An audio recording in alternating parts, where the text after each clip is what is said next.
On this episode of Enrich the Habitat, Encourage the Hunt, we're talking about prescribed fire.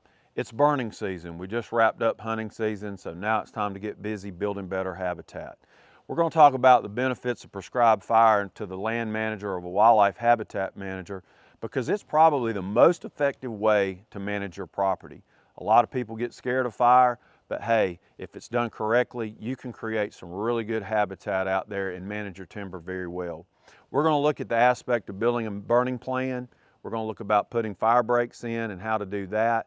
And then we're actually going to put together a burn and how we put on a good burn. And we're going to talk about different ways to burn your property to build the habitat you need. Stay with us.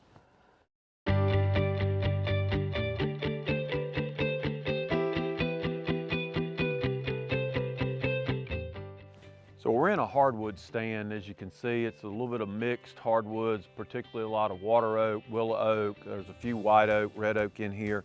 And it comes to burning these hardwood areas. It's a specific time of year. Right now it's January, February. Trees are dormant, so that means they're not growing. There's no sap running through them. So that's the ideal time to come in and burn hardwood stands if you've got those on your property, particularly mature hardwoods.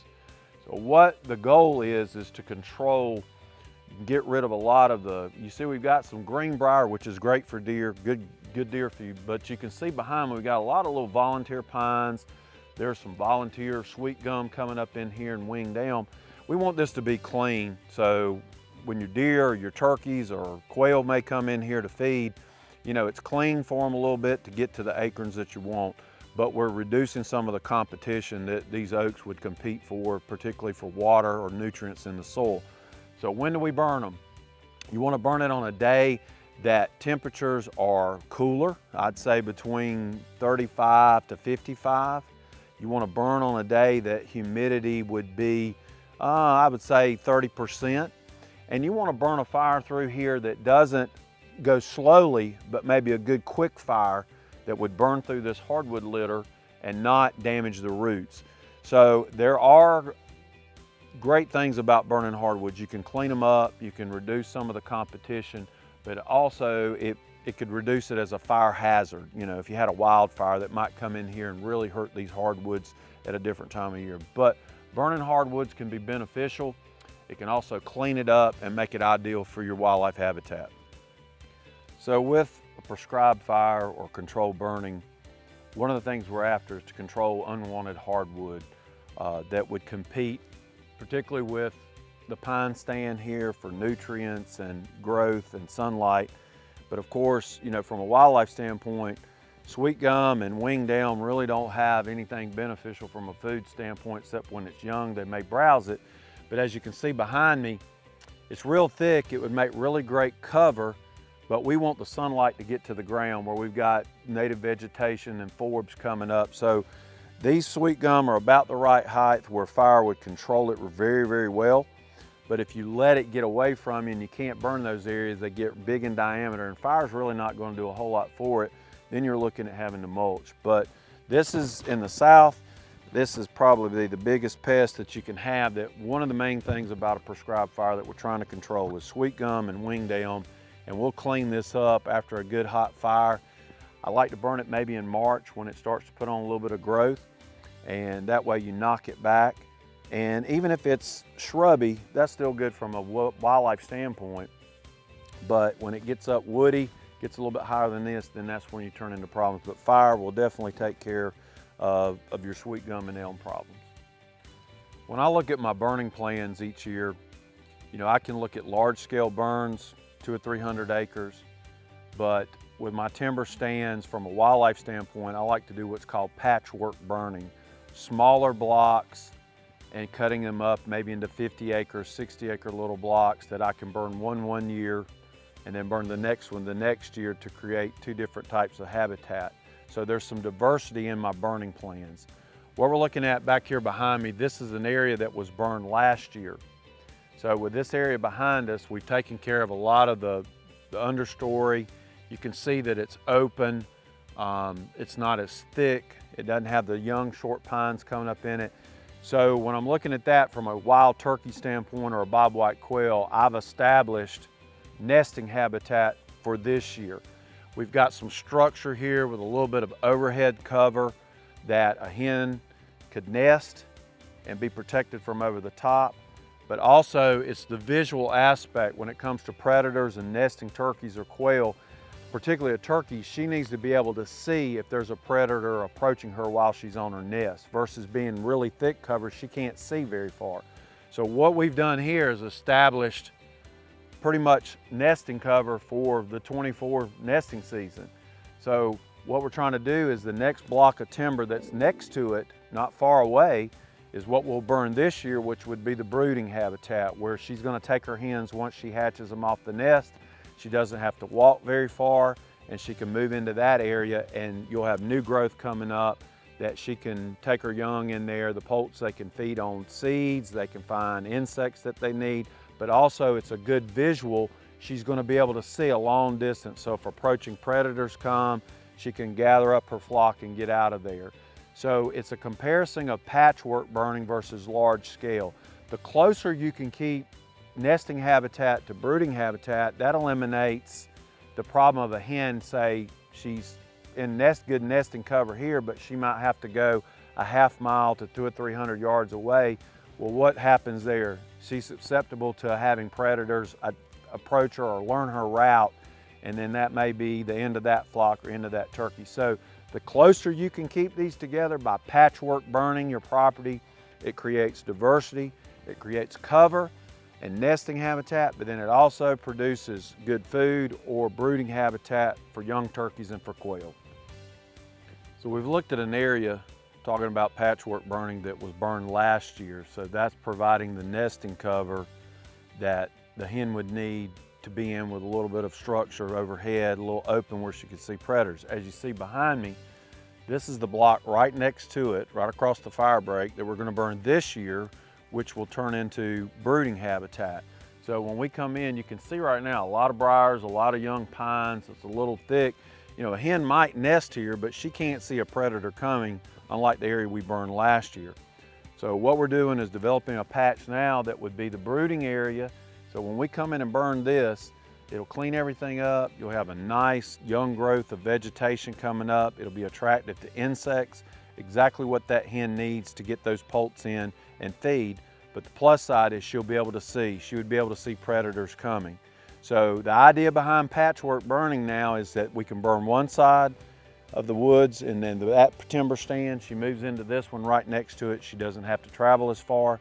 So this one's next to be burned, and we'll clean it up for our brooding habitat. So it goes back to rotational burning. When you put your burn plan together, look at these timber stands, break them up into small blocks, 50 to 75, burn them rotationally every 2 years, one right next to the other, and that way that hen's got a place to come off the nest and take her brood into and start brooding and raising those young turkeys to adulthood.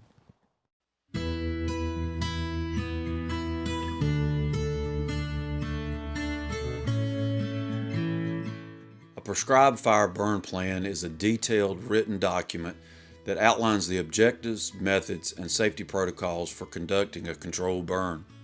Its elements are designed to ensure that the fire meets land management goals while minimizing risk. A prescribed fire burn plan typically includes the following elements. Burn objectives could be ecological, silvicultural, hazard reduction, or wildlife habitat goals. Measurable outcomes, percent of fuel reduction that you achieve, invasive species control. Site description, maps and aerial imagery of the burn unit, vegetation, fuel types, topography and soil conditions, size and location of the unit, including proximity to roads, structures, and smoke-sensitive areas. Pre-burn considerations and preparation, fuel break construction, fire lines and equipment staging, notifications to neighbors, local agencies, and emergency services, and identification of smoke-sensitive areas. Weather and environmental conditions, prescribed range for temperature, humidity, wind speed and direction, fuel moisture, and atmospheric stability. Contingency plans for unexpected weather changes. Personnel and equipment, list of trained personnel and their roles. Required equipment, could be engines, drip torches, radios, PPE. Ignition plan, Ignition methods and sequence. Strip, head fire, backing fire. Time of day and estimated duration of ignition. Control and contingency measures. Holding strategy for keeping the fire within the boundaries. Contingency actions if the fire escapes, control, or if weather conditions shift. Communication plan during the burn. Smoke management plan. Predictive smoke dispersion and mitigation strategies. Compliance with air quality regulations. Monitoring and evaluation. Procedures for on-site monitoring, weather, fire behavior. Post-burn evaluations, effectiveness in meeting objectives and impacts. Documentation and reporting requirements. Approvals and permits. Sign-offs from responsible parties or agencies. Burn permits and legal requirements. The South Carolina Wildlife Partnership was formed in 2017 as a nonprofit organization by a group of individuals that was looking to find ways to allow public hunting access on private lands. South Carolina Wildlife Partnership partnered with the South Carolina Department of Natural Resources as a part of their drone hunt system. In South Carolina, there's over 21 million acres. 1 million of those acres are privately owned by the South Carolina Department of Natural Resources. Teaming together, we work with private landowners with SCWP to allow public hunts. This might be turkey, it may be duck, it may be dove, or deer hunting. The problem is we had to allow those landowners to understand what we're doing. We're out there to promote hunting, ethical hunting, and conservation with the South Carolina Wildlife Partnership. Throughout the years now, we're growing stronger and stronger. We're allowing and giving people opportunity to get out there and enjoy the outdoors and hunt.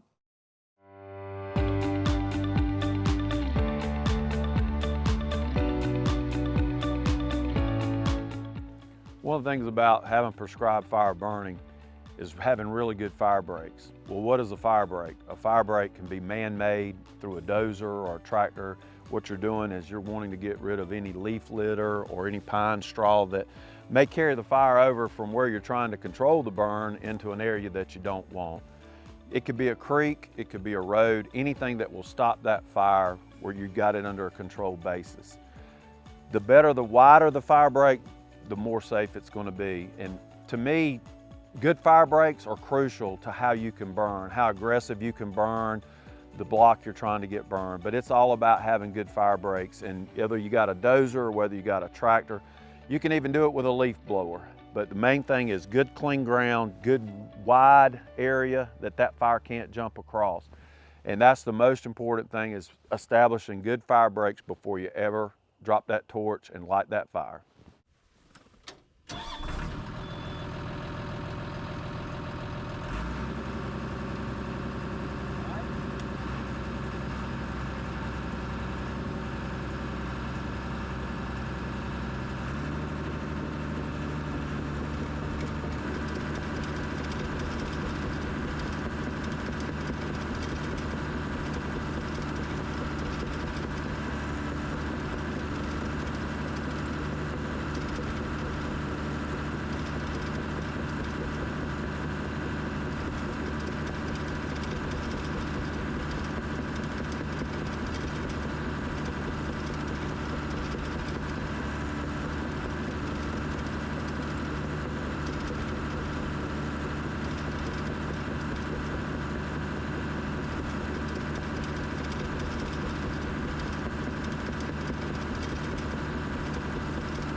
So basically what we're doing right here is we're setting a back line.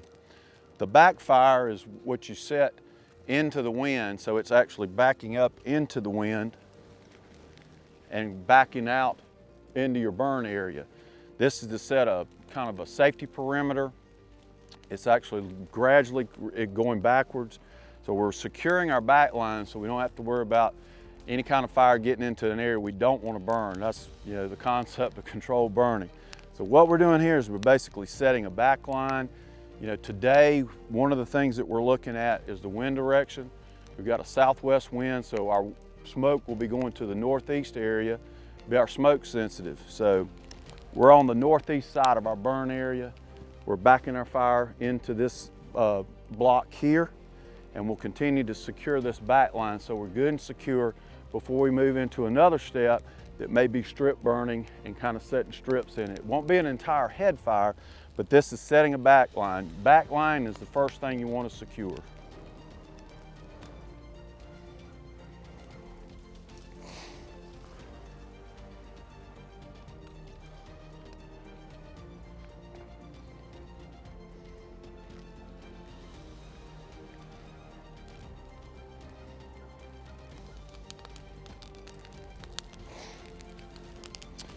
One of the reasons we're burning this area this time of year, it's kind of late February, there's not a whole lot of growth started back out there, but what we're doing with it this time of year is to get a burn that it will encourage to have new vegetation that will be popping up early spring, which is good for turkeys, good for quail.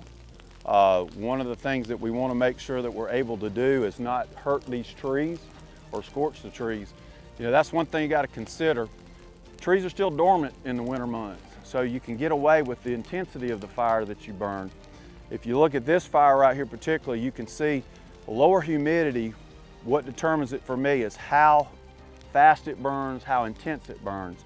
You're going to get different results with the intensity, how slow you burn it or how fast you burn it. So we're going to kind of take our time, and as we get on out into this burn, we'll start talking about things maybe we can do to burn a little quicker, burn a little hotter, so we are getting good results. We're not just blackening the ground. So this particular area that we're burning was burned 3 years ago. People often ask, you know, when should I burn or what time? It's called rotational burning. I like to burn from a wildlife and a forestry standpoint every 2 to 3 years. 3 years ago, this was burned. You can kind of see the results. So it's time for this one to be burned. We're really trying to knock back a lot of the sweet gum elm component in here this time of year. So rotational burning could be either 2 years or 3 years. This one was done 3 years. You kind of see the results from 3 years ago. And when we get done today, you'll see the results after our burn, which we got a really good one going. It's doing really well.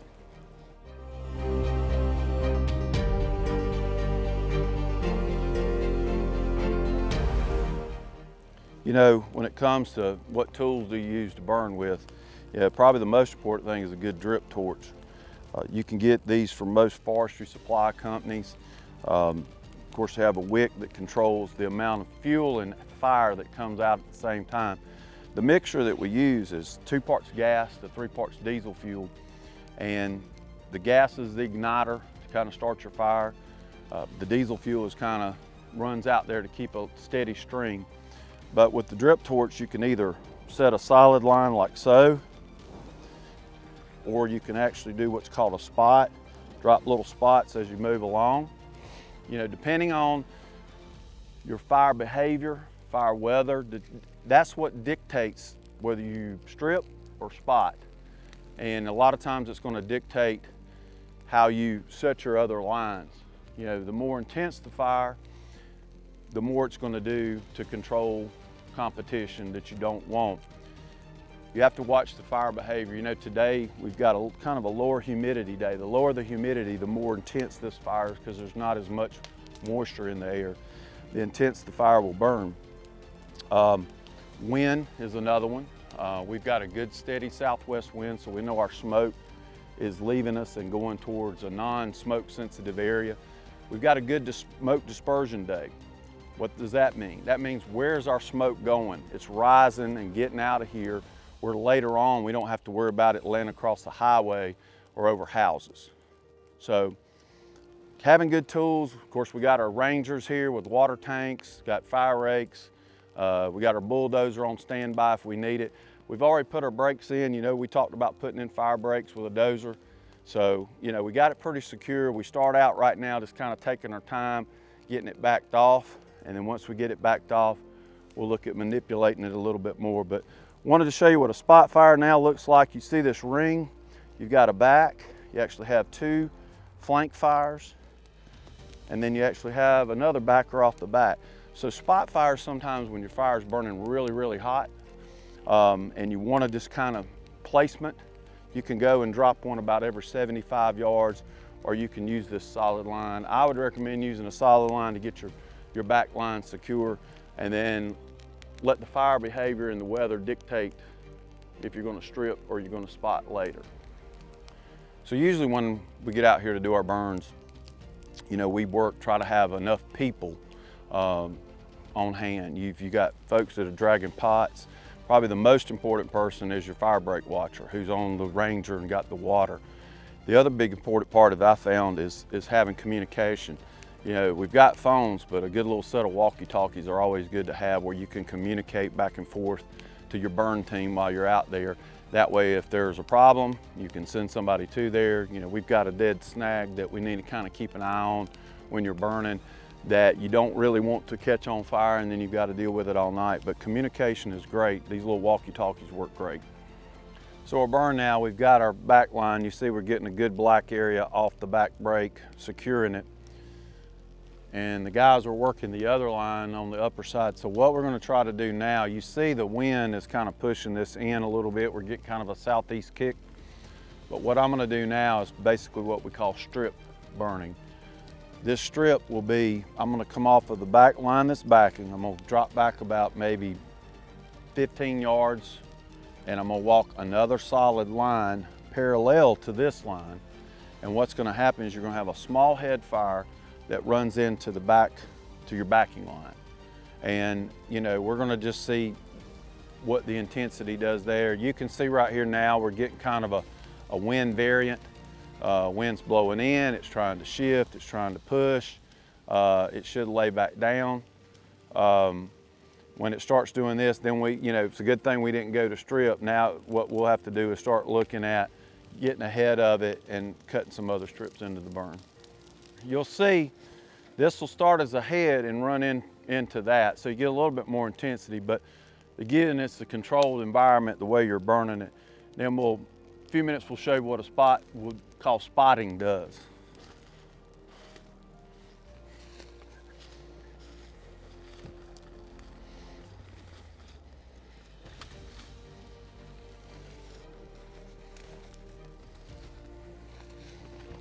So we're talking a little bit about fuels. You know, most of this is pine straw. Got a little bit of hardwood litter in it.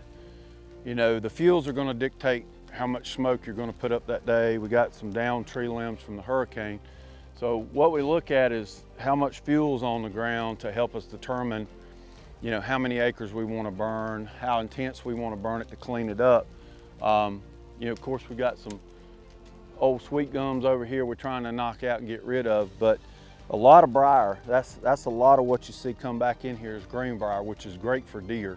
So, you know, what we'll do is we'll come back later on after the burn and look at the things that it's producing out here. But looking at, you know, sometimes pine straw burns really fast and really hot. If the hardwood litter is dried out enough, it'll burn good.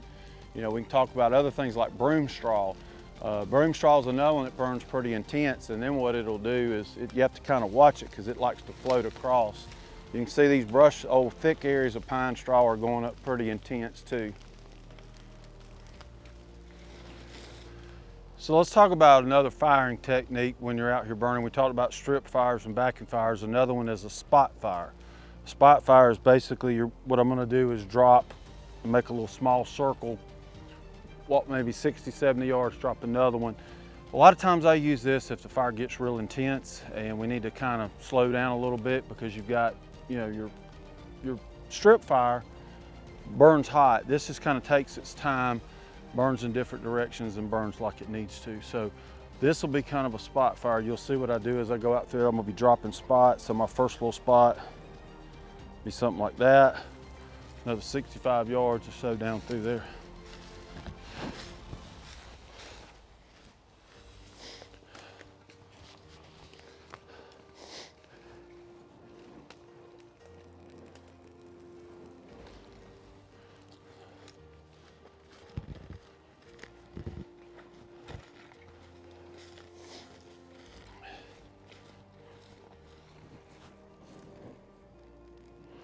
Just basic spots. You kind of see how they're laid out.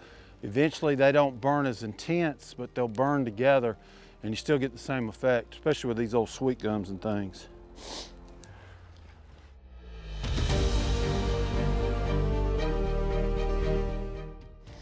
So we talked about why controlled burning is such a good tool for habitat.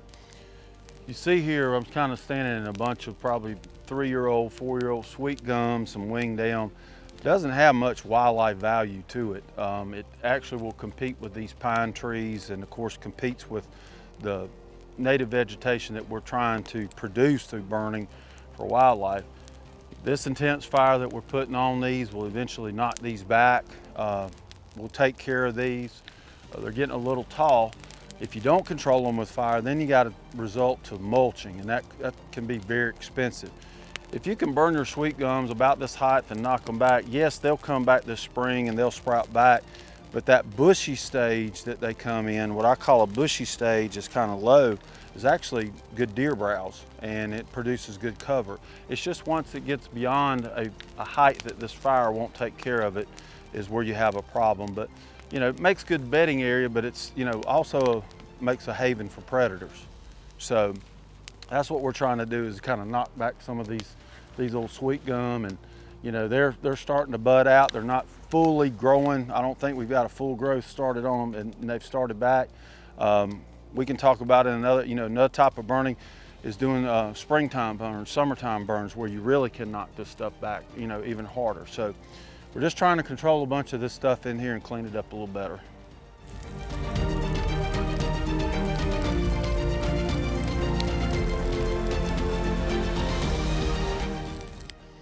So one of the last firing techniques you basically can use, and you know, it's probably out of the 4, it would be the last one you use. We use it to wrap up a burn.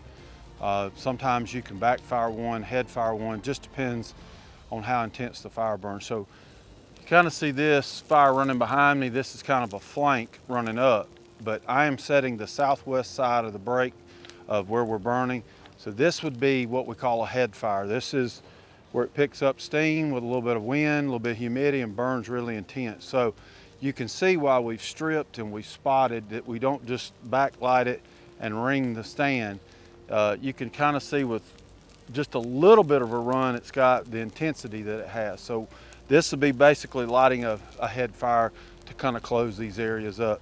Another great thing about being out here burning this time of year is shed hunting. So we kind of make a contest at the beginning of the day, see who picks up the most shed. So I'm winning, I've got 2. Head fire.